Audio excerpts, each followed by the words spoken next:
The greatest challenge when you move to a new country is not the language, it's the culture.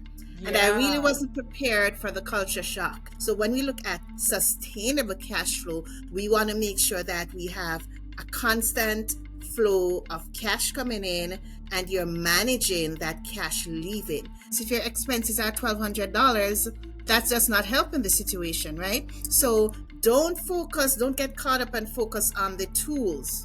Focus on the situation and fix that. Okay. So first, you must look at what's coming in. You must look at your expenses and manage it first from there. And let's be real, it might be a season where you really can't save. You have to get out of debt first or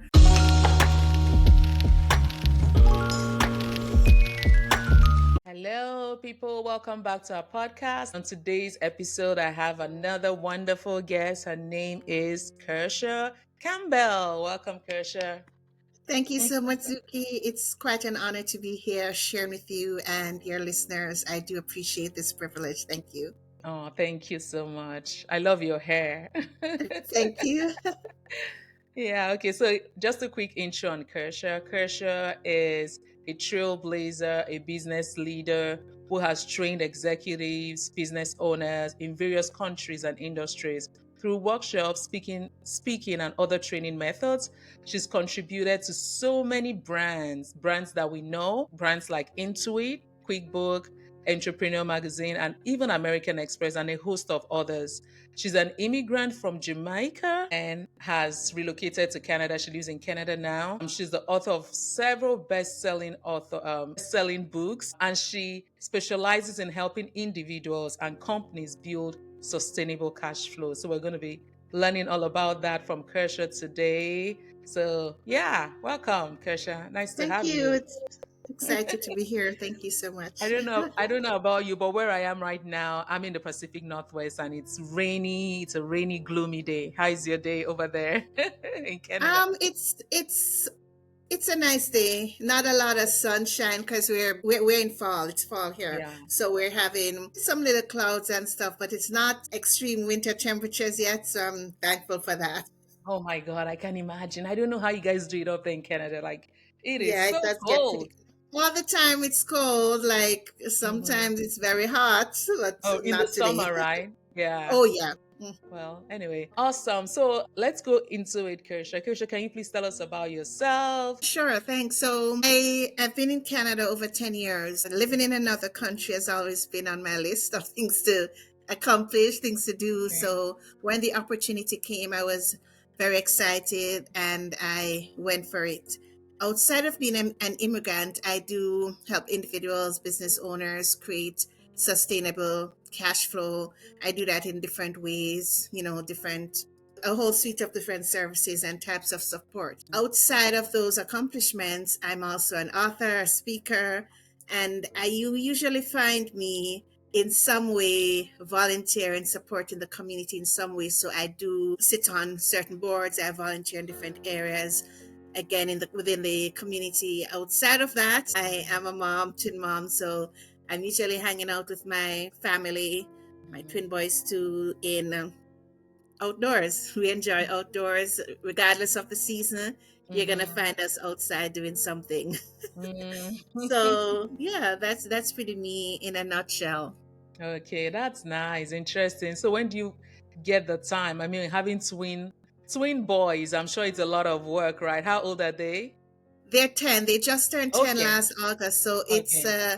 learning, relearning, laughs. It's been a journey, and I'm pretty thankful for it. It's pretty unique. I know. I initially, I'm sure when they were younger, it was much more work. Like boys are so Oh, I rambunctious. don't even say much more work. I would say the work season changes as they get older. Ah, It's I a see. different type of work. Different type I of do work. know in the early days it was quite a blur. I honestly don't remember a lot of things. I just knew I was, by default, do this, do this, do this. So sometimes I really don't remember some of the things. It was very, very intense Yes. in those early months and years. I can But imagine. overall, I'm pretty thankful. It's been Mhm. a beautiful learning experience. And when you think of a bed of roses, right? Often we focus on the petals, beautiful colors.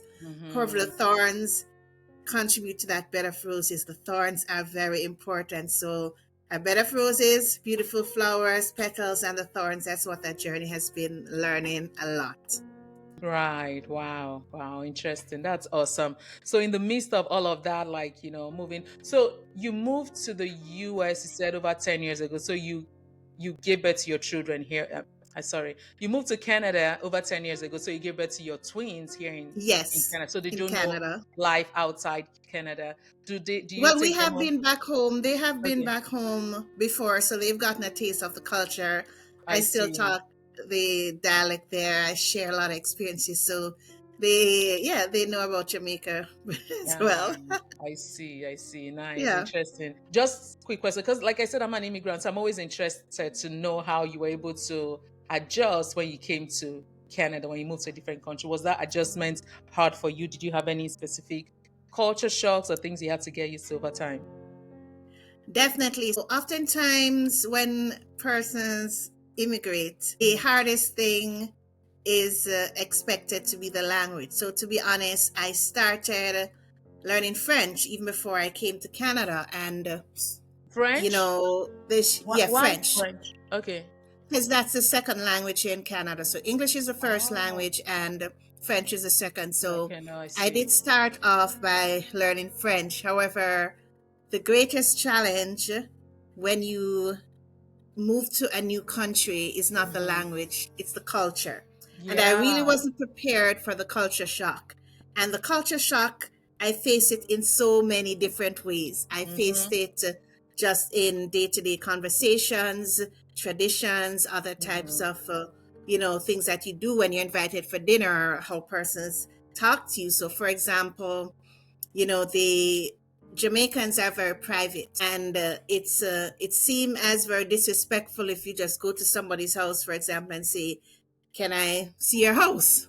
Can I get a tour?" But that was the norm in Canada. There's also the norm where, for example, persons will just be open to ask you anything like that. It's okay. They'll just ask you any Mm-hmm. question, and you're just expected to answer. So that was another challenge for me maneuvering through those culture shocks. Another Mm-hmm. thing was the just on the being on the job. So accounting is a universal profession. However, there are Mm-hmm. certain terms that might be different for based on the country, and I didn't realize that. So there I was using certain terms, and I do remember once my director was like, "Can't you just use our terms?" And it left me very confused because I was like, what does that mean? I'm just using accounting terms that I'm used to. So those were some of the challenges that I faced as I did get assimilated into the culture over and over. And so the culture is just the hardest thing when you move to a new country. And those are some of my experiences as Mm-hmm. I did assimilate in the culture more and more. Mm-hmm. Yeah, I heard that a lot from us immigrants, even myself. The culture was one thing. And I think for me, part of the culture shock was the food too. I realized how much people here didn't cook, like they didn't cook the way we cooked, right? So they didn't season their food similarly. They seasoned Yes. with sugar. Sugar was their sugar or Yeah. cheese. Those type of things are Yeah, the and I do dominant find that thing. because even spice in Jamaica, it's very, very spicy, and here, Yes. depending on where it is, it wasn't. I was like, this is spice. This is not very. This is This is not not very spice. spicy. So those were some Yeah. of the things. Access to food. It really Mm-hmm. depends on where I was. When Mm-hmm. I immigrated first, I was in a very small town, so we didn't have access to Jamaican foods often. And Mm-hmm. again, some individuals it would be very hard, but for me, I'm pretty easygoing. So I did miss some Jamaican food, but Mm-hmm. not having the easy access, it wasn't as intense on me as other persons. So that was definitely an issue, not having easy access to Yeah. some of the Jamaican cuisine, and just the overall way of life. It's very different. Very different, yeah. But after a while, you begin to appreciate it and like, okay, this isn't bad. Yeah. So that's nice. Nice to hear that. Thanks for sharing your story there. So, can you share as well your academic or career background? I know based on what you've spoken so far, I think you you're into accounting, and I know you have a CPA and CMA. Back home where I come from, we call it, I think, ACCA. Um, Yes. yeah, chartered account, but in the It US, is, it's yes. called So the CPA. English equivalent is the ACCCA. So I did. So I actually started my CMA certified professional accountant from Mm-hmm. Jamaica. I knew because I was Okay. preparing to come to Canada. So I Okay. do have a professional designation being a Mhm. certified professional accountant, and that there's a different specialist area in that you are not just focusing on.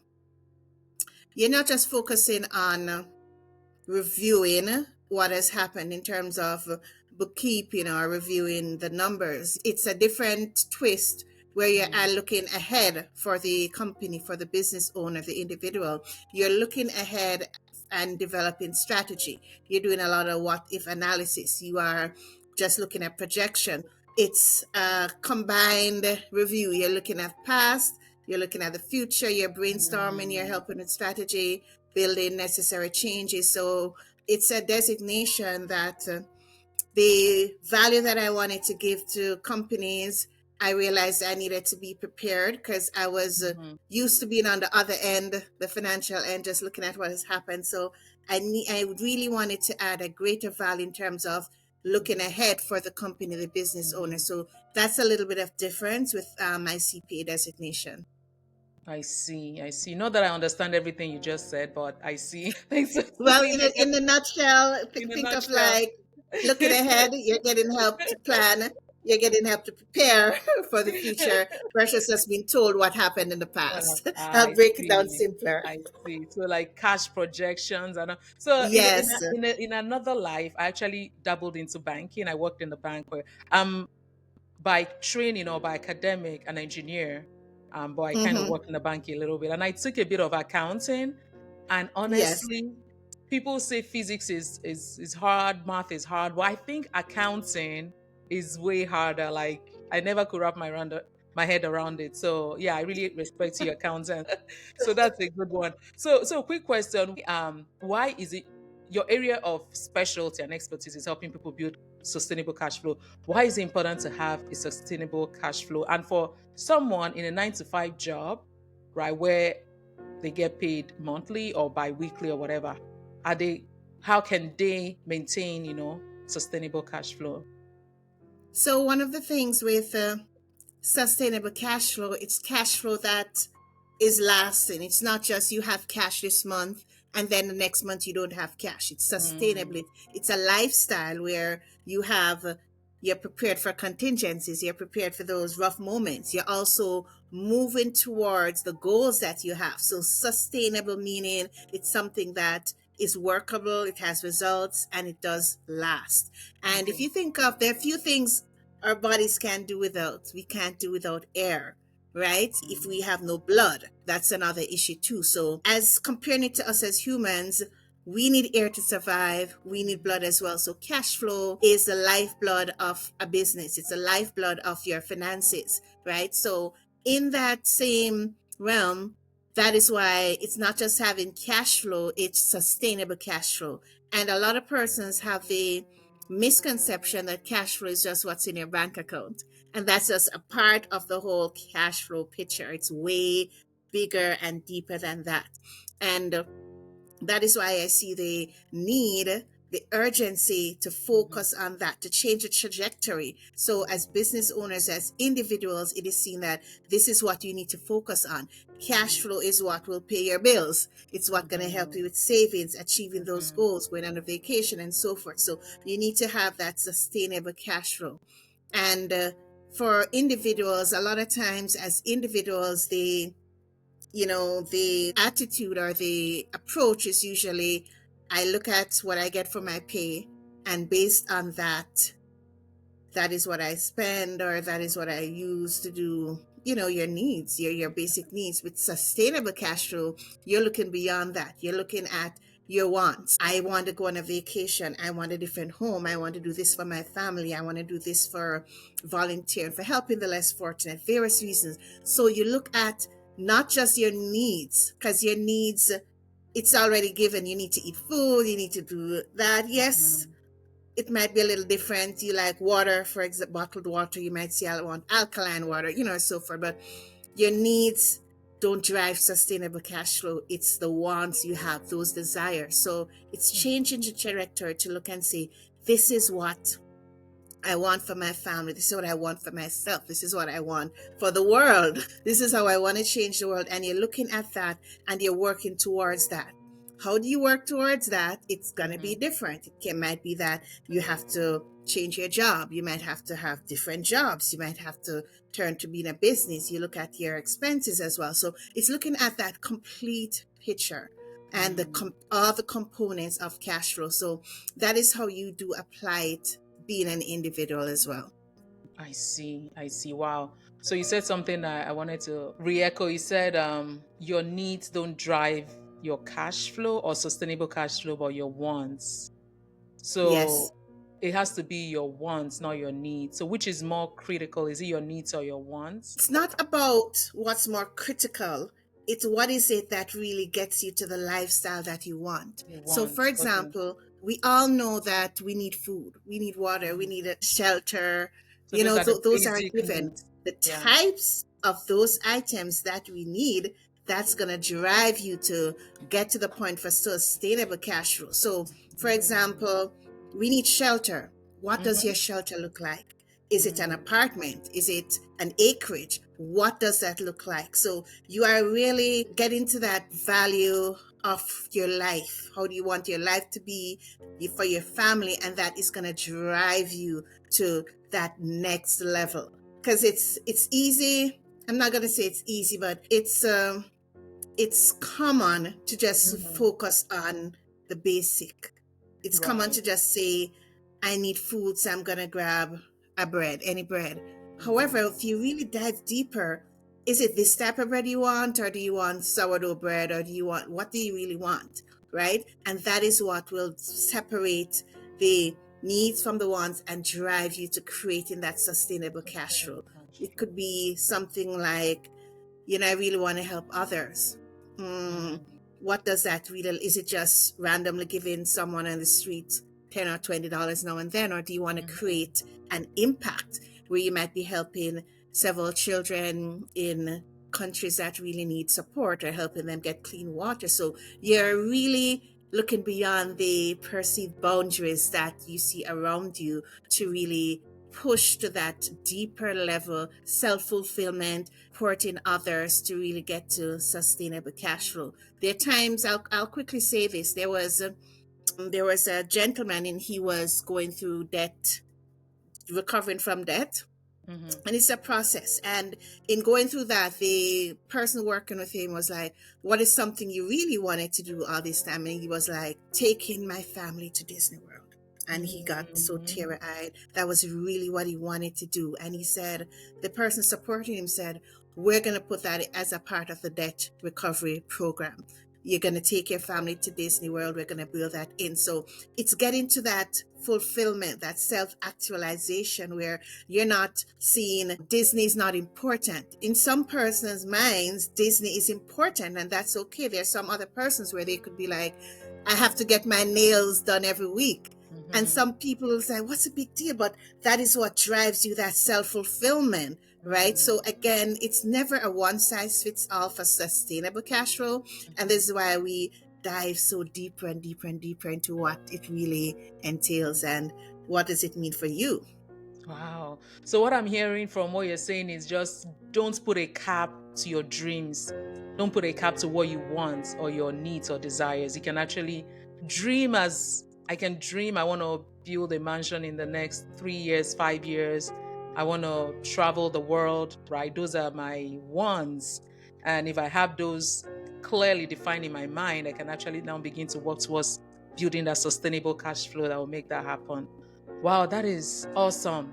So I think it's different than just wanting a lot, because some of us want a nice life. We want to be rich and all that, but we're not doing anything about it, right? We're still operating in that level of needs. Okay, I have food, I have basic necessities, but can I dream for more? What can I do to get to that next level? So you said something that was interesting. You said cash flow is beyond what is in your bank account, or building sustainable cash flow is beyond your bank account. Can you dig more into that. How can you? So, Yeah. sure. Cash flow is the difference between cash coming in and cash leaving. And it's the Mm-hmm. same for whether it's a business or the individual, right? Mm-hmm. So, looking at what are those inflows? Are you getting a paycheck? Are you getting interest on whatever savings you have? Are you getting side gigs? How are you? What are the sources of all those cash inflow coming into your business? And then you're looking at your expenses, right? Mortgage, rent, food, transportation, all that. So the difference between your inflow and outflows is your net cash flow. So when we look at sustainable cash flow, we want to make sure that we have a constant flow of cash coming in and you're managing that cash leaving. And one of the principles of sustainable cash flow is ensuring that you're preparing for change. Like, change happens, we have inflation, you can lose your job, right? So you want to make sure your inflows are sustainable. And what Mm-hmm. sustainable really means is that it's ongoing, it's a principle that this can continue. So for example, if it's a case where you just do short jobs here and there, that can be very risky. So you know, not that short-term jobs are bad. However, if you're in a short-term job for like 3-4 months, even before that job expires, you're looking ahead to see where's the next source of my income coming from. So you're keeping the flow flowing, right? So that you have cash coming in. You're also looking at how is cash leaving your business or your individual self. So oftentimes we have money we're spending and we're not mindful of what we're spending. So for example, one thing you can do is look at your bank account, look at your credit card account every few months. Do I really need this subscription? Is there an error on my bank statement? Is Mm-hmm. this really, did I really pay for this? So you're being mindful and taking active steps to look at the monies leaving your account. So sustainable is where you're looking to keep the flow flowing, have it replenished, right? That is what you really want to do. When even now there's a heightened rise of the focus on the environment, we want to take steps to ensure the environment, we see, keep having water, we keep having clean air, we take that for granted. So Mm-hmm. the environmentalists, a lot of governments, business owners are taking the step to ensure that the economy is sustained as well. So that is just a comparison of what sustainable really means. I see. Okay. So what's your view on, you said, sustainable, monitoring the money going out. So it's okay when the money comes in, but you have to be extra careful of the money going out. And I assume budgeting has a part to play there, because if you don't budget well, you have a lot of leakages, money going out, right? And the question I had for you there is, say I wanted to take a vacation, or I wanted to buy this nice bag, purse I've always wanted. What would be an ideal situation, right? Is it to withdraw probably money from my account, my checking account or savings account, to go buy something that I don't really need it because it's not basic, but I want it? Would you advise doing that, or using a credit card, or getting a loan? Like some people go on vacation with credit cards and loan. Is this something sustainable? Is this something you consider a sustainable cash flow situation? And it's not a one size fits all answer to that. So for example, a lot of persons will say credit cards are bad. The danger with credit cards is not being able to repay when you spend it. If you're Mm-hmm. able to repay what you spent on the credit cards, it's not a problem. There are a lot of benefits to having a credit card. You can get air miles, you can get cash back. So there, it builds your credit. So there are a lot of benefits to having a credit card. The issue is when you're not able to pay back what you spent on time, right? So Mm-hmm. if you want to go on a vacation, the first thing we need to look at is timing. Timing is so important. So based on the timing that you want to go, do you have the cash to do it? For example, can one of your paycheck or whatever, do you have, money is readily available to go on it? If you don't, then the next step is to look at how will you get those monies? What does that look like? A loan depends on the loan. If it's a loan where you can take a short-term loan and in another 2 months you can, you're structured in such a way that you can repay it in part, that's nothing is wrong with that, right? So It all depends. So again, it's a principle where you're looking at situations and not say, I can take this out, I can repay, and then you keep doing that and you're never repaying. It's having that principle that even if I do take out a loan, I want to quickly repay it as fast as I can. It goes to even a house.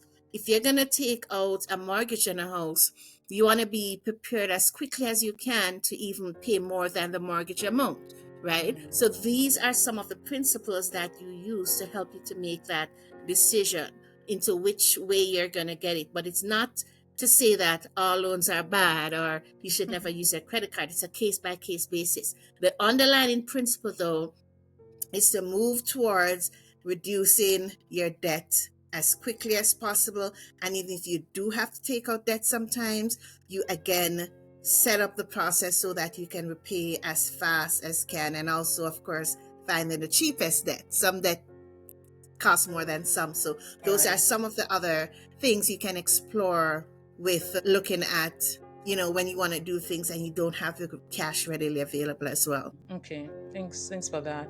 Yeah, so I know budgeting definitely will be very crucial in all of this. So what would you say would be? I used to use Mint for budgeting, but I never stuck with it because even when it's telling me, "Hey, you're going over budget for food this week," I'm like, I just override it and keep, whatever my spending is. So, Yeah. what kind of are there softwares or app, or what kind of tips can you give to us, to help us, budget appropriately so that we don't overspend or, keep those cashes or cash leaking out every month? So budgeting doesn't start with the numbers. Budget starts with the why. Why are you spending? Why are you doing this? Oftentimes you're looking at the end result. I had to get this for food. I had to do that. That's not where budgeting starts. It starts with creating that plan as to why. So for example, let's say you had $1,000 budgeted for food, right? You break down, we dive deeper, and I dive deeper in creating budgets. So it's not just to say it's $1,000. What does that include? Do you have the lunch you want, the breakfast? Do you have your meal plans? You dive into that. However, if it's even a case where you end up spending more, what led to that? It's one thing to budget, but it's another thing when you are doing your reviews.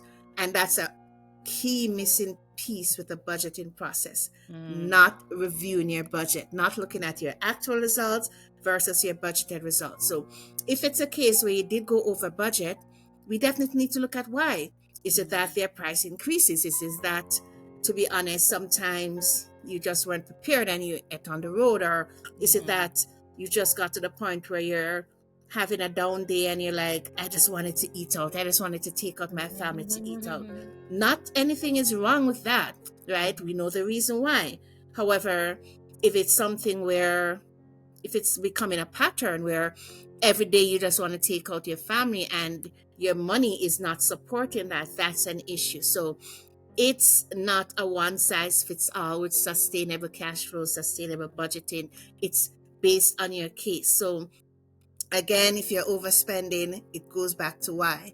Is it that, for example, you're purchasing this at this location when you could have purchased it somewhere else?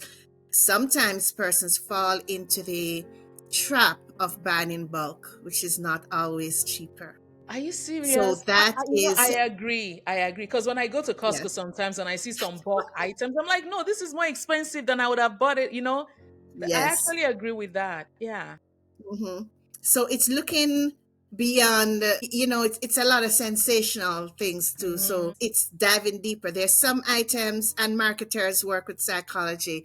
You're getting out of the store and some things are right by the cashier, or there's another thing where you have items at the corner, right? So you're being Yeah. aware of these and Mm-hmm. know that I really might feel for this type of drink today. However, it's a mental battle. Do I need it? You might Mm-hmm. not need it. Do I want to just have it? Nothing is wrong with that. Mm-hmm. Can I afford it? That's another deeper question. So Mm-hmm. it's looking at all those moving parts and just to ascertain why you're overspending, why this is continuously happening. Sometimes it could be your vehicle breaks down. Why did that happen? Is it just you just things just happen, or weren't you maintaining it right consistently? So it's looking beyond what has happened to why it happened. How can you Wow. not make it happen again? And that's often a missing piece when it comes to managing money and budgets and just creating a sustainable financial lifestyle. Hmm. Thanks for that. Yeah. Why? The why is very important because yeah, that's true. So how can a small business or an entrepreneur thrive in today's economy, today's climate with, inflation, prices of things rising? How can they ensure their businesses are, you know, have that sustainable cash flow and they're not running out? I'm sure it's okay to take loans. From our conversation, you're not against taking loans, but Yeah, taking it for no. a reason and then making sure you pay back on time. So, what advice do you give to small businesses or, Well, you know? I have a few things to say. Definitely, one of the things is know your numbers, Mm-hmm, right? Understand that when you make a sale, it doesn't. It's just starting, the starting point. You need to look at what are you priced properly. You need to look at what are those related expenses. Let's say you sell an item for $100, right? You got to think about utilities, paying yourself. You got to also think about insurance. What is left after that? Taxes. A mm-hmm, lot of taxes is the largest expense, and a lot of persons aren't budgeting or planning for taxes, right? And it's changing your mind as a business owner to not finding ways to evade tax. Taxes are here, taxes are good, right? Generally speaking, right? Taxes help us as a country, as a community, but mm-hmm, it's having flipping the script.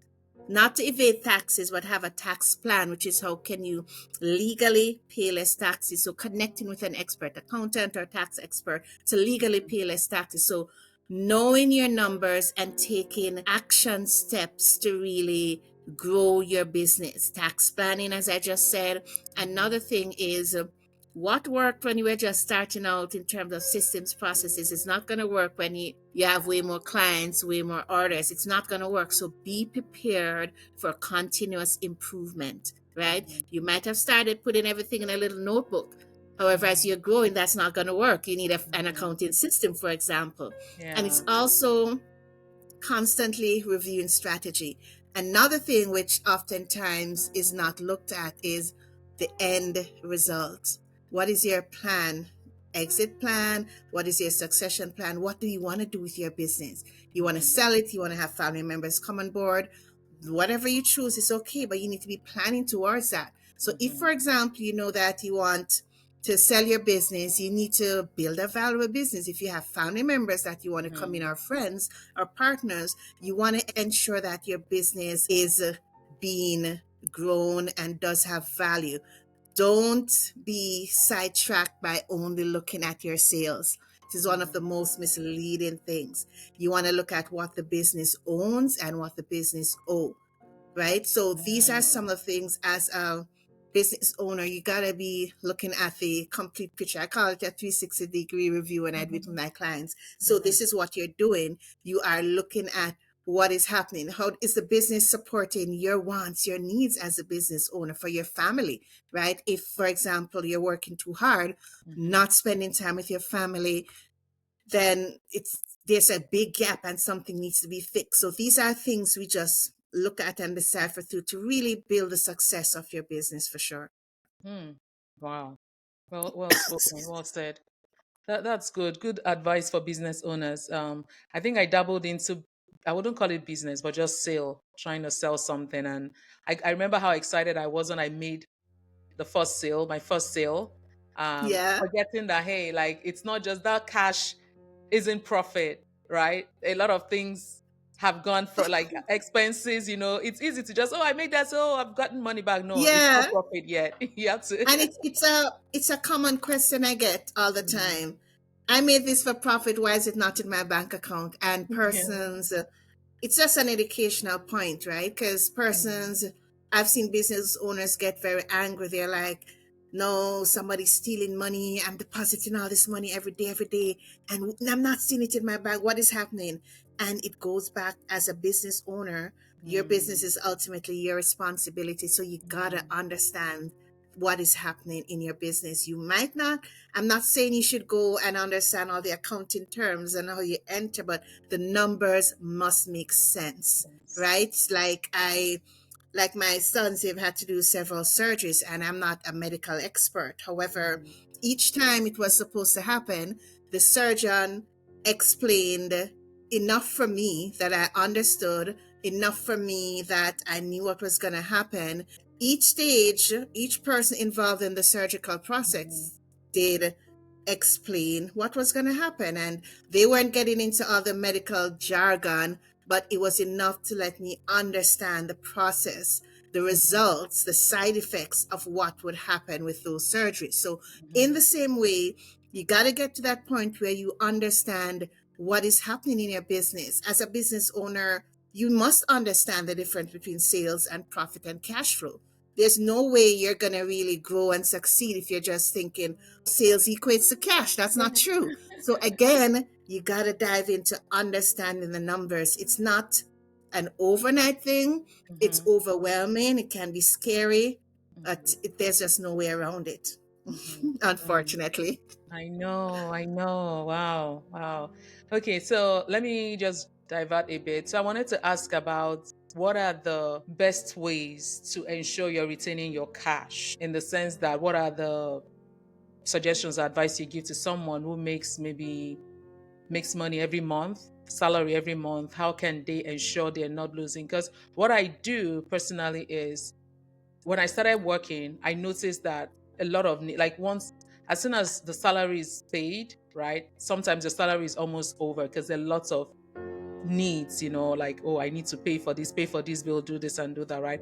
One thing that helped me was to um establish like direct debit or direct deposits or direct transfers, so part of my paycheck goes to stocks, some of it goes Mhm. to 401k, some of it goes to, yeah. So what are the other advice you give to someone out there who is looking for, okay, how can I ensure I hold on longer to this money instead of getting it every month and having it all go away because of expenses Yeah, after? so basically, you're saving, your pay's coming in, your Mhm. paycheck, and what are just the best ways to ensure you have cash all the time, right?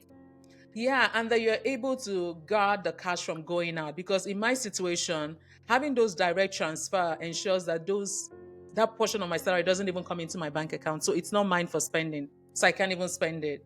Right. So I think that's one thing that's helped me. But are there other ways for people to be able to grow their cash while, maintaining that sustainable cash flow? So, a mistake I often see is relying on bank accounts to manage your cash when it should be the other way around. You should be managing your cash, not tools and bank accounts. So let's say we must be realistic. So if it's a case, let's say you get $1,000 for your pay and you're saying, oh, I must save $200 no matter what. Mhm. So you're taking that 200 to an account which you can't touch. It's very common people who do that where it Yeah. takes a long time to access that money. Or what are your expenses? If your expenses are $1,200, that's just not helping the situation, right? So don't get caught up and focus on the tools. Focus Mm. on the situation and fix that. Okay. So first, you must look at what's coming in. You must look at your expenses and manage it first from there. And let's be real, it might be a season where you really can't save. You have to get out of debt first, or it's hard to save based on the expenses, situations. Mhm. A lot of times it's expected savings will help you out. Sometimes, no, it's going to be increasing your income that's going to help you. So we have to go back to managing what is happening first, understanding deeply. Can I cut an expense? Can I work some overtime? For example, do I need this phone plan or can I cut it different? Nothing is wrong with that. It's all Mhm. about moving things around. There's no shame in that. Mhm. However, look at what is happening first. The general principle is always aim to have more money coming in than what's leaving, Okay. right? And again, bear in mind that there are seasons where that might not be the case. Mhm. However, if it's years this is happening, that's a red flag for sure. Mhm. If it's Mhm. 1 month, 2 months, geez, this was a tough month. I had unexpected expenses. We can understand it, but aim for that general rule to be applied. More money is coming in than what's leaving. So go back, comb through your expenses.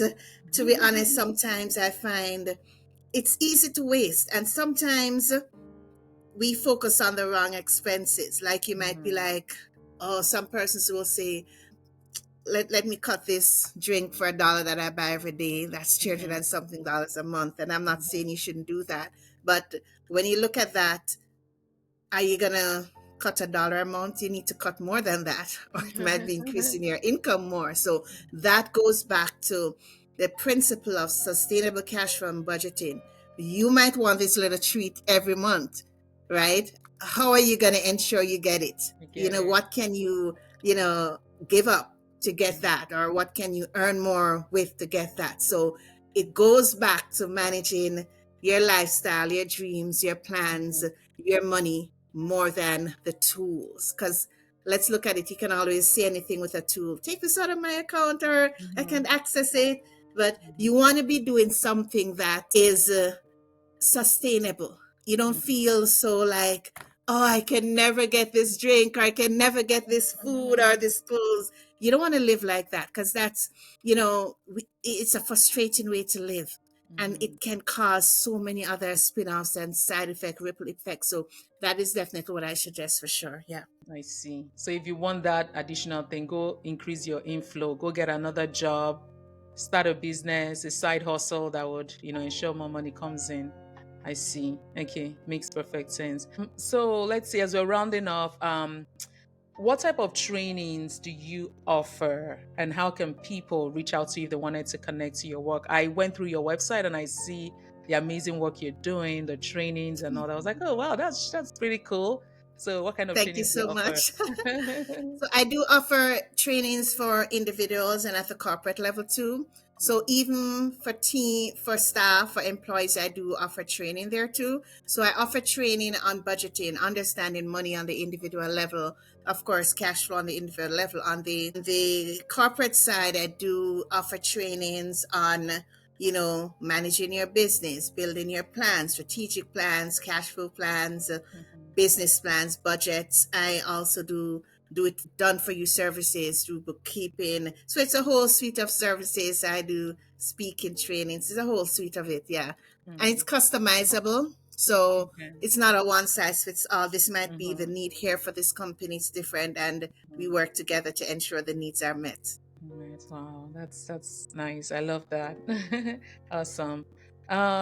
So I should have asked this earlier, but I'm just curious. So did you, when you started your career, did you worked a 9 to 5 regular job, right? At one point, did you quit that to start your own personal business? And what drove you to doing that? What Well, motivated you? it was always on my list growing up to have my own business, and I Okay. dabbled with it in different ways. Mm-hmm. However, I really, I had contracts on the side when I was working full time in corporate. However, what pushed me was when I had my little ones, I realized it was time to, I needed more flexibility. I Mm-hmm. needed to be able to homeschool. I needed to be able to spend more time based on their needs at the time, especially, right? So I realized I needed to take the jump, take that leap of faith. So that's Mm-hmm. when I started. What mothers do for their little ones, for their family, right? Yeah, it's Just a giving it up. sacrifice. Yeah, the sacrifice. But it's paid out. It's paid out. Yeah. Yeah. That's nice. Awesome. So what are you working on now, and what can people expect to see from you? And if you can call out what your social media handle or anything is, so that people can maybe connect. Yes. So right now I'm working on I'm training more in the corporate space. However, I'm also working on releasing my one of my book, my another book. Okay. I've co-authored, and this one is going to be solo too. I've done some solos, but I'm working on a book and also a podcast where it's going to be helping persons just starting out in business, even at the individual level, just bite-sized pieces to bite-sized action steps to get you to sustainable cash flow and Mm, profits too. I see. Oh, nice, nice. Yeah, if you can send me all of that information, I'll put it in the description box of the YouTube video in the show notes so people can connect. Sure, thanks. And Awesome. you can find me on, it's Kirsha Campbell on LinkedIn. Instagram, Facebook. And on Instagram, you'll find me as Kirsha Campbell with the CashLab. Okay, And of nice, course, nice. there's my website, www.thecashlab. Yeah, no, your website is so, oh my God, it's so impressive, so well done. I was like, wow, fancy, fancy. Thank Well you. done. Yeah, my It's nice. team, we've been doing some changes with my team. Thank you. Yeah. I see. Wow, it's nice to see like Black women like crushing it out there, right? Yeah, we In work as the a team. We got to do that. We we must. have We to do must. that. I know. I know. Hmm. Wow, awesome. Thank you so much, Kirsha, for your time. Do you have any last words before we close out? I definitely want to encourage your listeners, the community, that it is so important to take that first step to understanding your numbers. It's overwhelming, it can be scary, it's always worth it. Never forget why you started your business. Never forget the dreams you have on the individual level for family, for helping the world at large. Use those to realize that life will never be the same. The world is not the same if your business doesn't survive, if your Mhm. family doesn't really get to do some of the things they really wanted to do, or even yourself. So as more as you think about those, you realize that there are key steps you need to take. It's not easy, however it's so worth it. So be prepared, get support, read, listen to podcasts. You can never lose with learning more. So just be prepared to do that, and remember that regardless of all that's happening at the end of the day, it is also so important just to be kind. Just have to leave that. Be kind. Awesome. Well said. Well spoken. Thank you so much, Kirsha. Thanks again for Hmm. joining us. And thank you so much, viewers listening, for tuning in. Really appreciate all your support. Please continue to watch, like, comment, subscribe. Leave us a review. We really, really appreciate it. And appreciate all your support throughout this period. And keep coming back for more wonderful content. And until we see you next time, take care and have a wonderful day. Bye. Thank you so much. Bye.